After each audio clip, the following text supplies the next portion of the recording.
Bueno muchachos, ahora vamos a hacer una revisión de lo que es Nervios 1. Asumo que lo han hecho una amplia revisión en lo que es la clase magistral. Así es que voy a ir un poco rápido porque esto va a ser a modo de repaso. En lo que es Nervios 1 es importante hablar del recorrido de los nervios a través del hombro y del brazo. Pero yo no puedo iniciar a hablar del recorrido del hombro si es que no toco lo que es el tema del plexo braquial, que seguramente es donde habrán hecho énfasis. Pero antes de hablar del plexo braquial, yo necesito que entiendan cómo es que se forman este plexo y de dónde son los nervios raquídeos, los cuales terminan conformando el plexo braquial. Ustedes saben esto hasta el cansancio, lo habrán visto en academia o en cualquier libro, que todo nervio raquídeo tiene una raíz sensitiva con su ganglio dorsal, su ganglio sensitivo, porque el tipo de neurona que la forma es diferente, y su raíz motora anterior. Juntos recién forman al nervio raquídeo. Este nervio raquídeo a su vez se divide en un ramo ventral y en un ramo dorsal. Este ramo ventral es el que va a llegar a formar los plexos, en su mayoría, por no decir que en todos. Este ramo dorsal simplemente llega a inervar la porción, una ligera porción, una pequeña porción de piel, músculos y tejidos de la columna vertebral, por eso es que es dorsal. Pero este anterior es el que nos interesa para todos donde hablemos plexos, plexo braquial, plexo femoral, plexo, etcétera, etcétera, etcétera. Es este ramo ventral. Entonces necesito que lo entiendan. No es la raíz motora, no es el nervio raquídeo, es el ramo ventral del nervio raquídeo. Ahora, la pregunta del millón que siempre les dicen: el ramo comunicante blanco, el ramo comunicante gris y el ganglio simpático, ¿de dónde nacen? ¿Del nervio raquídeo? No, del ramo ventral, correcto. Ahora, esto siendo un poco más exquisitos, que ya lo van a ver cuando sea neuroanatomía. Van a ver que cada raíz está hecha por unas raicillas. Pero lo cierto es de que necesito que me entiendan, que quede claro que la raíz sensitiva y la raíz motora forman el nervio raquídeo y este se divide en dos: ramo dorsal, ramo ventral. Nos interesa ¿quién? El ramo ventral, correcto. Y a partir de ese ramo es donde se forman la rami comunicante gris y rami comunicante blanco. Ahora, en la clase de curso introductorio yo me acuerdo que les hice una memotecnia, que era una colita de chancho. Simplemente, y llévense esto a la tumba o cuando lleven neuroanatomía, recuerden que la mielina es de color blanco. Recuerden que la mielina es de color blanco y ayuda a que el impulso nervioso vaya mucho más rápido, y te conviene que llegue más rápido, ¿sí?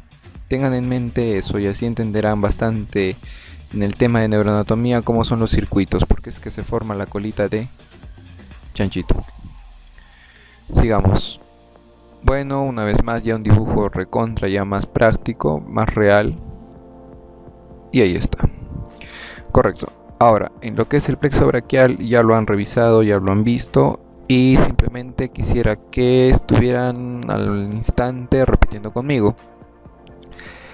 Ahora, el plexo braquial el grupo utiliza la memotecnia del árbol, que va a tener raíz, un tronco primario, va a tener divisiones, va a tener troncos secundarios y va a tener ramas terminales. Es un arbolito. Por lo tanto, va a tener 5 raíces, 3 troncos primarios, 6 divisiones, 3 troncos secundarios y 5 ramas terminales. Simplemente viendo el dibujito, ok. 5 raíces, ya les han dicho la regla de los 5 en lo que es para el origen del plexo braquial, ¿no? Va desde C5, C6, C7, en este caso hay C8 y T1, entonces ahí hay 5, correcto. De estas 5, tanto C5 como C6 se van a juntar para formar el tronco primario.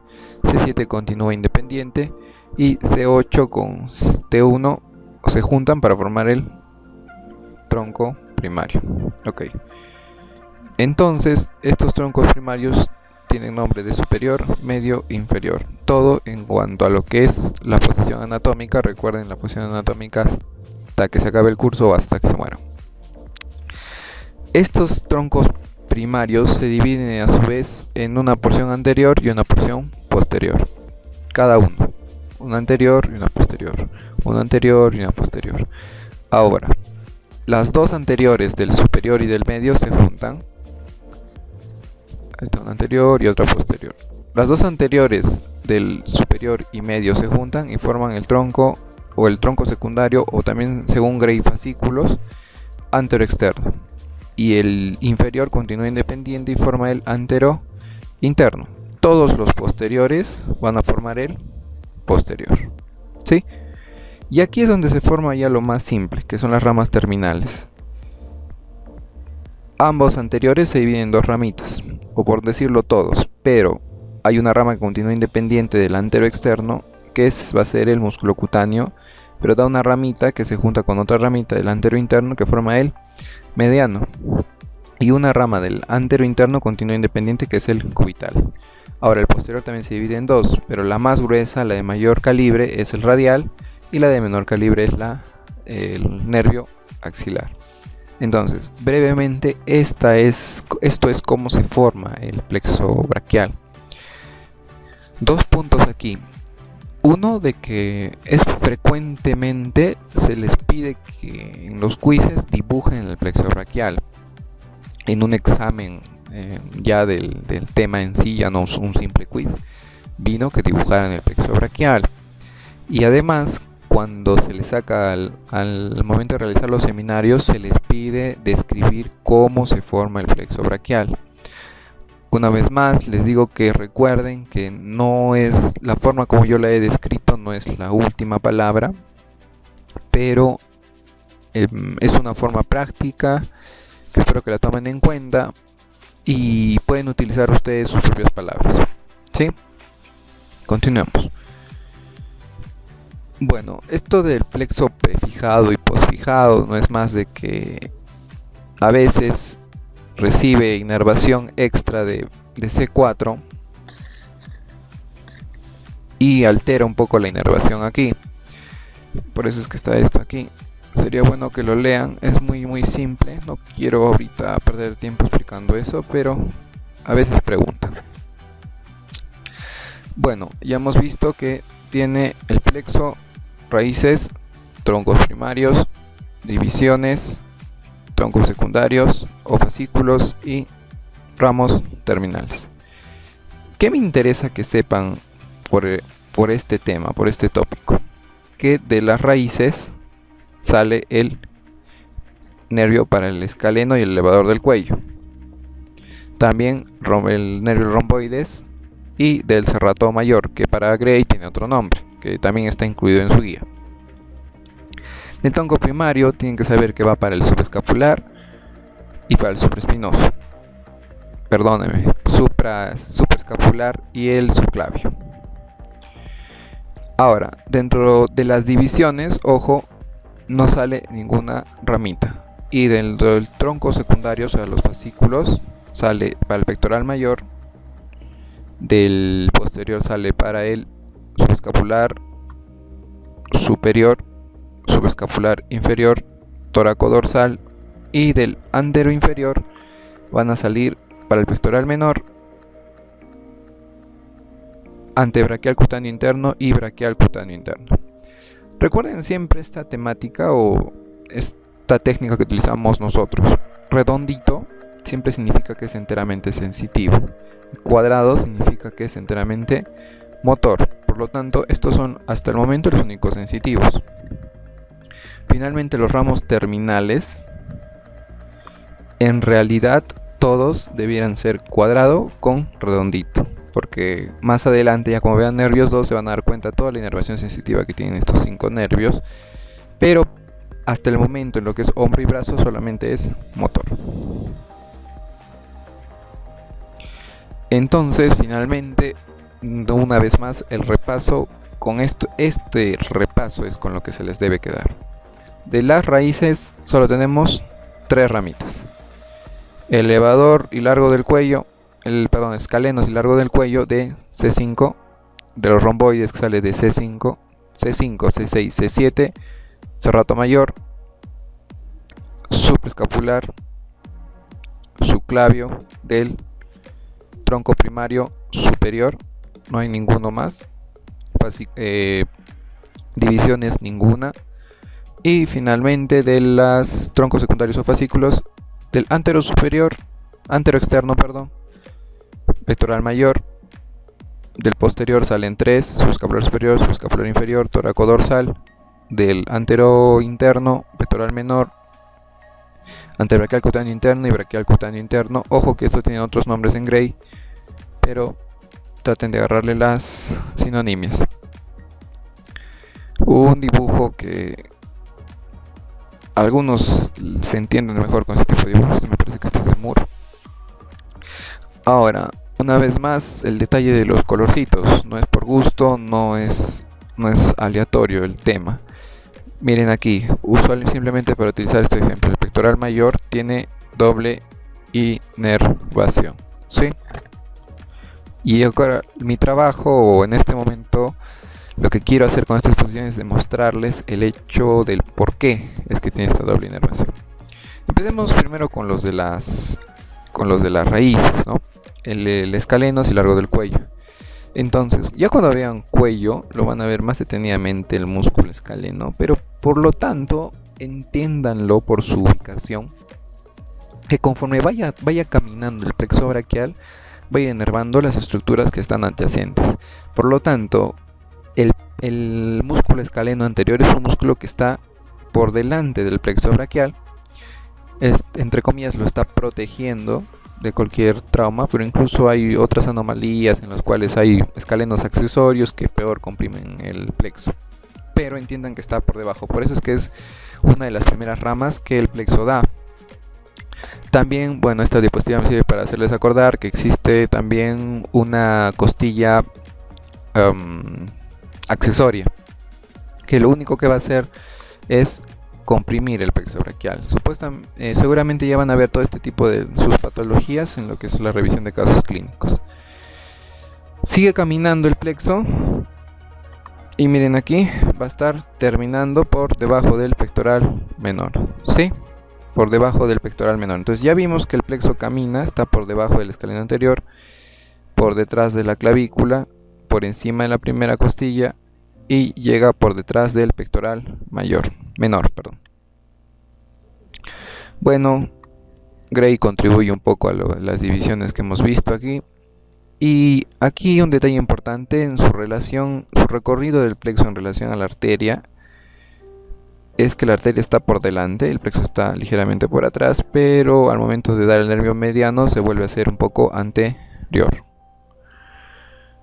Ahora, ya como que se les quede claro para toda su vida, la M del mediano, la arteria axilar por detrás y la M de mediano, ya ha venido antes esta pregunta del nervio mediano en un examen práctico y muchos dudan, muchos temen, no sé qué pasará por sus cabezas, pero recuerden esto, la M es del nervio mediano. A partir de esa M recién sacas los demás y después empiezas a describir las estructuras. Entonces el punto de referencia importante hasta el momento es la M, que está por delante de la arteria axilar. Bueno, más dibujitos. Correcto, vamos a retirar la clavícula y el pectoral menor. Y ahí tenemos expuesto todo el recorrido del plexo braquial y su relación con la arteria. Entonces, si volvemos a revisar cómo nacen los nervios dentro de las raíces, ya vimos lo del escaleno. Veamos lo de del romboides, el nervio romboides. Se divide para el romboides mayor y para el romboides menor. Y el del serrato mayor. Sí, vamos a ver esos dos, porque ya vimos la del escaleno. Entonces, simplemente, siendo estos músculos que están prácticamente cerca al plexo braquial, son los que van a ser inervados precisamente por la raíz de C5. Ahora, del serrato mayor, precisamente por su ubicación es donde las raíces nacen y van hacia abajo para llegar al serrato mayor. ¿Sí? que su inserción son aquí en las costillitas y en el borde interno de la escápula. Hay una lesión frecuente aquí que es el que produce lo que es la escápula alada. Es precisamente por su inserción en la escápula. Ya la van a revisar, si no pídenle que les revise. Tronco primario, está el supraespinoso, pero también recuerden que va a dividirse o va a ir a inervar al supraespinoso, al infraespinoso y también va a dar una rama cutánea. Y para el músculo subclavio, entonces el tronco primario, correcto. Entonces vamos a ver dentro del subclavio, que es de los pectorales, que aún se incluye dentro de los pectorales, y de los supraespinosos, que son de los intrínsecos profundos del hombro. Bueno, el nervio supraespinoso se divide, ahí está. Recuerden claramente que se habló sobre la escotadura coracoidea. Aprovecho para darles, quizás omití o me olvidé de comentarles, la regla de los 2 tercios internos y el tercio externo. Si te preguntan dónde es la ubicación de la escotadura coracoidea, es en la unión de los 2 tercios internos con el tercio externo. ¿Dónde es más frecuente la lesión de la clavícula? En la unión de los 2 tercios internos con el tercio externo.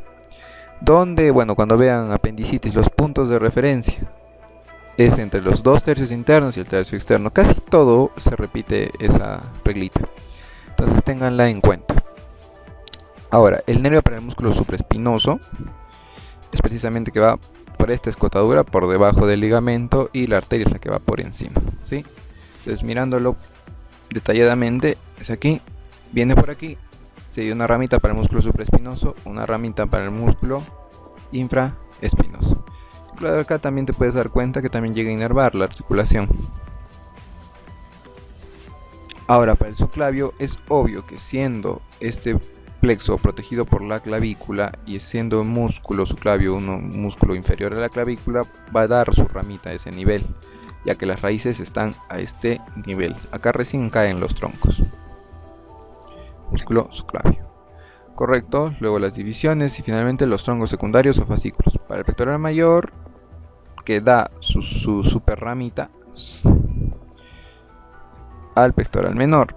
Ojo, que miren aquí, esta es la clavícula, se le ha retirado, pectoral menor se le ha retirado. A este nivel están los troncos secundarios y es ahí donde da la ramita. El tronco secundario antero externo da su ramita al pectoral mayor, este enorme, ¿sí? Y está el pectoral mayor. Ahora, dentro del tronco secundario antero interno está ahí su ramita, miren aquí, siguiendo el dibujito, su ramita. Pues acá hay un asa, él dice el asa de los pectorales. Es precisamente la ramita del pectoral mayor que le da al pectoral menor, pero el pectoral menor también va a inervar directamente al pectoral menor y también llega a inervar parte del pectoral mayor. Por eso es que en el dibujito estaba partido, porque el pectoral mayor recibe inervación del nervio pectoral mayor y parte del nervio pectoral menor. ¿Sí? Bueno, los sensitivos ya los dejamos para el último, y finalmente el subescapular superior, subescapular inferior y el tóraco dorsal. Vale. Subescapular superior va al músculo subescapular, y el subescapular inferior, que también va a inervar al subescapular, y se va al redondo mayor. Como se dan cuenta, todos estos son casi anteriores a la escápula, pero salen del tronco posterior del plexo. Y el tóraco dorsal, que va a ser el dorsal ancho, por eso es que es tóraco dorsal, y este es el dorsal ancho. Dorsal ancho, ahora sí, quisiera que hasta aquí, si alguien tuviera alguna pregunta, no tenga temor en hacerla, y espero que los tutores no tengan ningún problema en responderla. Para terminar, lo que es la inervación sensitiva, como se aclaró en anatomía de superficie, lo que se evalúa aquí son nervios periféricos, no son raíces nerviosas. Entonces, recordemos que del nervio para el supraespinoso sale una ramita cutánea supraclavicular. Están en el tronco antero interno, tronco secundario antero interno, salen 2 ramitas sensitivas, enteramente sensitivas. Y tanto del nervio axilar sale una ramita, del nervio musculocutáneo otra ramita, del radial otras 3 ramitas, del mediano y del cubital. Ya esas ramas sensitivas son prácticamente de la mano. Esto es nervios 1, entonces nos quedaremos con el brazo. ¿Qué debiéramos tener en cuenta? Que para dar la ramita sensitiva braquial cutáneo interna, esta ramita recibe otra ramita del llamado nervio intercostobraquial, que es de T2, perdón. Y juntos forman el nervio propiamente dicho braquial cutáneo interno. Y además, después de nacer esta rama, nace la antebraquial cutáneo interna en rosadito. Dense cuenta cómo es la distribución. Miren, el antebraquial cutáneo interno continúa con la arteria y el nervio mediano y el nervio cubital en el paquete vásculo nervioso del brazo, pero como este es sensitivo, el braquial cutáneo interno va de frente a su inervación sensitiva en el brazo. Ahora, lo que quiero que se lleven es lo siguiente. Cuando yo miré la inervación sensitiva, dije esto no es importante, esto no lo voy a ver, y lo dejé ahí. La verdad es que no, es que sí es importante. El detalle está en que lo pintan demasiado complicado, entonces quiero que lo entiendan de este modo. Quiero que dividan brazo, antebrazo y mano, y que el antebrazo lo dividan en 2 partes y el brazo lo dividan en 3. Ahora recuerda que en tu brazo además también está tu hombro, entonces para separarlo dividan la última, la más externa, en 2. Por lo tanto, sin ser genios, tú dirías que existe un braquial cutáneo externo superior. Braquial es de brazo, cutáneo externo porque está por afuera, superior, un braquial cutáneo externo inferior. Pudiera existir, según nuestra tecniquita, un braquial cutáneo medio y un braquial cutáneo interno, ¿sí? Y en el antebrazo simplemente tendríamos el antebraquial cutáneo externo y el antebraquial cutáneo interno. En la parte posterior es algo muy parecido. El tema es de que lo vamos a dividir en aún más partes. El antebrazo, igual aquí dividimos en 3 partes el brazo, lo separamos del hombro con una línea en la parte externa, pero en el antebrazo lo dividimos en 3 partes y se aplica el mismo criterio. Braquial cutáneo externo superior, braquial cutáneo externo inferior, este sería braquial cutáneo posterior, braquial cutáneo interno, y los 3, antebraquial cutáneo interno, antebraquial cutáneo posterior y antebraquial cutáneo externo. ¿Sí? Simple, claro, es mucho palabreo, pero si es que lo ves de las divisiones que te estoy dando, va a ser mucho más simple. Entonces, ojo que aquí estamos dividiendo la sección del hombrito del bracito. Simple, vamos a ir primero que dentro de todos estos nervios sensitivos que están haciendo aquí, ninguno es del hombro. El único que es del hombro es, mi amigo, la rama cutánea del nervio supraclavicular. Correcto. El nervio axilar va a dar una ramita cutánea que es el braquial cutáneo externo. Pues precisamente porque este nerviecito pasa por ahí. ¿Se acuerdan cómo giraba por través del cuello del húmero? El braquial cutáneo interno, el anaranjadito, va a ser precisamente braquial cutáneo interno. Ahora, aquí hay mucha controversia. Sería bueno que le den una revisada. Se menciona, o Hollins a veces en momentos se contradice, que el nervio braquial cutáneo interno, después de recibir la ramita de T12, se llama o se denomina accesorio braquial cutáneo interno. Pero luego se vuelve a contradecir diciendo de que sigue llamándose braquial cutáneo interno. Se los dejo los 2 nombres por si acaso y les dejo la descripción. Por si acaso, tómanla en cuenta. Ahora, el nervio radial, recuerden que daba 3 ramitas sensitivas. La braquial cutáneo externa inferior, el nervio musculocutáneo va a dar su ramita antebraquial cutáneo externa. Y finalmente la antebraquial cutáneo interna, que se acuerdan que acá estaba en braquial cutáneo medio entre signos de pregunta. Pues no, esa zona braquial cutánea media es parte del antebraquial cutáneo. Aquí está un error, es interno. interno, ¿sí? Ok, tal y cual vemos en los músculos, la gran mayoría de la inervación sensitiva es por parte del nervio radial. Entonces, nosotros simplemente volvemos a poner lo que estaba en la cara anterior. El cutáneo supraclavicular, el braquial cutáneo externo del axilar, el accesorio braquial cutáneo interno, después de haber recibido su accesorio del T12, perdón, su inervación del T12, su antebraquial cutáneo interno, otra vez ahí está, permanece el error, el antebraquial cutáneo externo del músculo cutáneo, y el que vimos aquí, braquial cutáneo externo inferior. Entonces todo lo demás, todo lo medio del posterior, braquial cutáneo posterior, antebraquial cutáneo posterior, es del nervio radial. Sí, chicos, esta es la distribución que ustedes deben manejar. Esto es lo más práctico, lo más académico que he visto por conveniente tratar de explicarles. Estos son los libros que se han revisado, y eso sería todo, chicos. Espero que les sirva.